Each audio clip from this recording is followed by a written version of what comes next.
history of the U-2 program makes the statement that, quote, 50% of the UFO sightings were caused by the U-2. The U-2 flew on the edge of space, higher than anyone believed a plane could fly. Hardly surprising then that any glimpse, particularly from another plane, would provoke wonder and fear.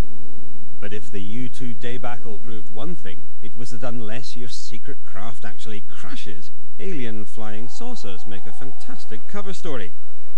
And if your secret craft actually is a flying saucer, you can keep the pretense up for years. You frighten me when you talk like that. Frost's saucer disappeared into the intense blackness of official secrecy. And America's amateur UFO spotters moved up a gear. In Washington, a private unofficial group known as NICAP, National Investigations Committee on Aerial Phenomena, called a news conference and reopened an old argument with the Air Force. NICAP was the main voice of the alien flying saucer theory. It was led by the pulp fiction writer who had first launched the idea at that extraordinary press conference back in 1952. 14 years later, he was still hunting aliens. NICAP's director, Major Donald E. Kehoe, a retired Marine Corps officer, insisted that the Air Force knew more than it was telling. We are being observed by some type of device which is ahead of us, far ahead of us, and is probably controlled by a highly advanced superior civilization. And for the umpteenth time in as many years, the Air Force, called before a congressional committee, said it was hiding nothing. Air Force Secretary Harold Brown. We have not been hiding anything. It all seemed so straightforward. The amateurs accused the military of covering up an imminent alien invasion, and the military denied. So no one looks at the third possibility, that the UFOs are military craft. How lucky for the government that these enthusiastic amateurs were so well organized.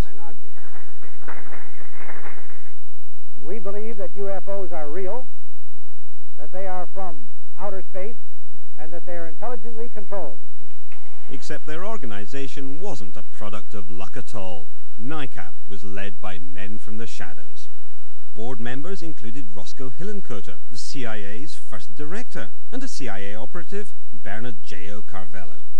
NICAP's first manager was Nicholas de Rochefort of the CIA's Psychological Warfare Division, and when Kehoe resigned as chairman of NICAP, he was replaced by Joseph Bryan, also of the CIA's Psychological Warfare staff. But what of Kehoe himself?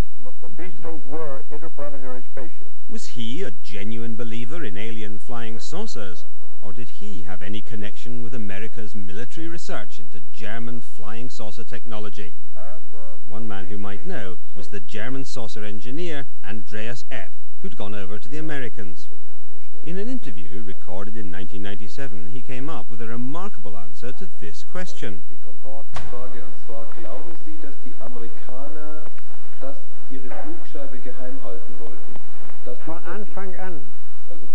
Anfang an. Und nur der Major Kehoe, der beim Pentagon war, in der UFO-Abteilung, also Vergründung der UFO-Erscheinungen und so weiter.